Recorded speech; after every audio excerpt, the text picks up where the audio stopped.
Señor mío y Dios mío, creo firmemente que estás aquí, que me ves, que me oyes. Te adoro con profunda reverencia. Te pido perdón de mis pecados y gracia para hacer con fruto este rato de oración. Madre mía Inmaculada, San José, mi Padre y Señor, Ángel de mi guarda, interceded por mí. Bien, hoy el Evangelio nos vuelve a traer el Evangelio de Jesús, que cura a un paralítico, pero antes de curarlo le perdona sus pecados. Ya habíamos hablado de este Evangelio hace unos días, por eso yo me quiero hoy centrar en la realidad del pecado. Un verano de hace algunos años, don Javier Echevarría, antiguo prelado del Opus Dei, fue a Alemania y allá tuvo un encuentro con gente y le empezaron a hacer preguntas de todo tipo. Y al empezar, un niño había levantado la mano, pero nadie se había fijado en él. Y así que al terminar, después de que sería 50 minutos, una hora, aquel encuentro, don Javier le dijo a los organizadores: oigan, ese niño lleva todo el encuentro con la mano levantada y nadie le ha dicho nada. Bueno, pues fue muy evidente que le estaba diciendo que se acercara. Y así fue, ¿no? Los organizadores lo acercaron inmediatamente a un micrófono, el niño se acercó al estrado e hizo esta pregunta: ¿que por qué Dios no mata al diablo? Es una pregunta muy de niño, ¿verdad? Efectivamente, ¿no? Si tantos problemas nos da el diablo con las tentaciones, ¿por qué Dios simplemente no lo mata? Bueno, tampoco es una pregunta fácil de responder, pero fíjate lo que le dijo don Javier. Dios lo ha dejado vivir para que tú y yo luchemos contra esa ofensa del diablo que no quiere que participemos de la felicidad eterna. Quizá no lo entiendas del todo. Dios ha creado el mundo y nos ha creado a nosotros, concediéndonos un extraordinario don, el de la libertad. Se puede emplear para el bien o para el mal. El diablo la emplea para el mal. Bueno, esta es una respuesta sencilla que encierra una gran verdad. O sea, Dios nos ha creado para amarle y por amor, y en ese acto creador está ya implícita su voluntad de redimirnos. O sea, no lo podemos entender del todo, porque efectivamente el pecado no estaba en los planes de Dios, pero al mismo tiempo, acuérdate que Dios en su eterno presente, pues tiene todo en un solo acto, ya creación y redención. El pecado de Adán y Eva no es que lo hayan tomado por sorpresa, ni tampoco que tengamos este cuerpo que nos tira para abajo, como decía San Pablo, nos aguijonea. Es al revés. ¿Pero cómo que al revés? Me explico. Dios, al crear a los hombres libres, se la jugó, porque solo siendo libres podemos amar, pero también podemos libremente rechazar ese amor, que es el pecado.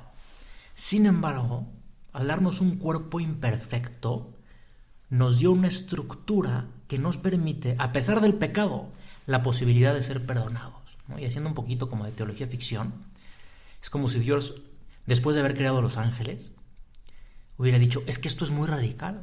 Acuérdate cómo los ángeles, con un solo acto de su voluntad, decidieron a favor de Dios, y son los ángeles buenos que le adoran y le sirven, o en contra de Dios, y son los demonios.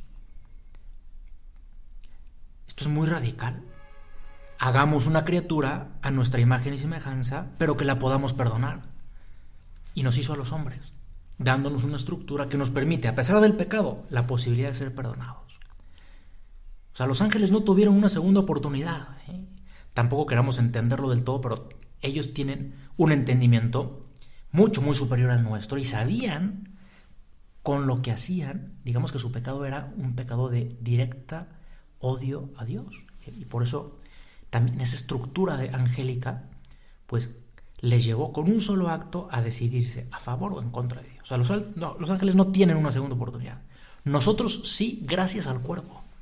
Así que ese cuerpecito que tú y yo tenemos, que creíamos que era el causante de las ofensas de Dios, esa pereza, esa sensualidad, ese orgullo, etc., es en realidad el que nos salva. Es en realidad una vacuna, ahora que están tan de moda las vacunas. Dios me creó para amarle. Este amor se ve trastocado por el pecado, pero Dios, al crearme, me redimió por medio de Cristo para otorgarme la posibilidad del perdón. Y dice San Juan Pablo II: a través del sacramento de la reconciliación, es decir, la confesión, la Iglesia afirma su fe en el misterio de la redención. Entiendo que Dios me creó para perdonarme. Entiendo también que el lugar del encuentro entre el hombre y Dios, entre su infinita misericordia y mis miserias, es el perdón. Entiendo entonces que es en la confesión en donde se me aplican los méritos de la redención. La mayor manifestación de que Dios es amor es que Cristo murió por nosotros en la cruz para salvarnos. Es por eso que la confesión es el sacramento de la alegría, ¿no? Donde yo, digamos que cada vez que me confieso, estiro la mano a la cruz y le digo a Jesús: Señor, tu cruz ha valido la pena, porque tu sangre no es derramada en vano, sino que me empapa y me limpia, me purifica de mis pecados.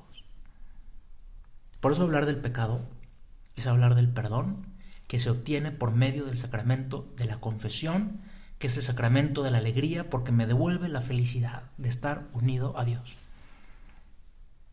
Y uno podría objetar: bueno, yo entiendo que el pecado es ante todo una ofensa a Dios, pero es que yo abiertamente jamás querría ofender a Dios. Incluso hay personas que dicen: yo pienso que yo no puedo pecar porque yo he hecho una opción fundamental por Dios. ¿Y qué les dices? Pues les dices: qué bueno que has hecho una opción fundamental por Dios. Es más, todos tenemos que hacerla. Es decir, y ahora mismo, Señor, yo quisiera siempre dirigir mis pasos hacia ti. Y quiero hacer una opción fundamental por ti. Es decir, querría nunca hacer nada por odio a ti. Y eso, evidentemente, hay que hacerlo, ¿no? Pero es que sería un poco incoherente, ¿no?, que tú dijeras que quieres ir a una ciudad, no por decir así, por decir algo de Guadalajara, a la Ciudad de México y te encaminaras rumbo a Monterrey. Y no que querías ir a la Ciudad de México, ¿no? Es por otro camino. Y a veces así nos pasa, decimos que queremos a Dios, pero luego lo tenemos que aprender a demostrar con nuestros actos, porque nuestra vida es como una película, ¿no? Como una de esas películas en que al final te das cuenta de que todo estaba perfectamente enlazado, ¿no? Es decir, el final de nuestras vidas está en todas partes. Lo que realmente queremos, esa opción fundamental de la que hablábamos, se demuestra en cada uno de nuestros actos concretos. Y cuando alguno de esos actos no se dirige hacia Dios, pues hay que pedir perdón, porque eso es un pecado. Bien, hay que tener claro el fin, hay que saber a dónde voy, es indispensable, pero hay también que saber que todos nuestros actos tienen razón de fin. Con la desobediencia se rompe el orden, la desobediencia a Dios, se rompió el orden del hombre, con Dios vino el pecado y con el pecado la muerte. Cuando esta desobediencia es en materia grave, es decir, hay plena advertencia, pleno consentimiento, pues se da un pecado mortal. Cuando es leve es pecado venial. Ya sabemos que el pecado se borra con la confesión, pero a veces somos tan tontos y caemos con tal facilidad en las garras del diablo que pensamos, cuando hacemos una ofensa grave, bueno, pues que estamos como ya en el infierno, ¿no? Bueno, ya estoy lejos de Dios, total, ya caí, de aquí a que me vuelva a confesar, pues ya voy a vivir en pecado. No, para nada. Inmediatamente me pongo de rodillas y pido perdón. Señor, acto de contrición, me siento perdonado.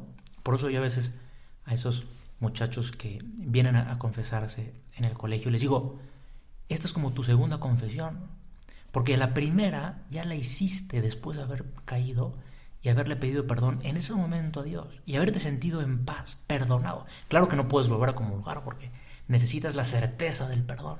Solamente la confesión te da certeza del perdón. Y sabes que la confesión puedes ir con contrición imperfecta, porque efectivamente si se está cayendo el avión y tienes conciencia de pecado grave, pues en ese momento, Señor, perdóname, acto de contrición perfecta. ¿Y cómo te enteras si la lograste? Pues si es que se estrelló el avión y llegas ahí a la puerta de San Pedro y te dice que Dios tuvo misericordia de ti. Efectivamente, vamos con estos pensamientos, ya luego cada uno por nuestra cuenta a rezar y a suplicarle al Señor para terminar ya nuestra oración. Señor, líbrame de todo mal. Eso es lo que decimos siempre en el Padre Nuestro. No me dejes caer en tentación. A veces que esos niños del colegio de primaria inferior, a veces los ves tan simpáticos que dices: no, se me hace que estos son tan buenos que no tienen ni pecado original.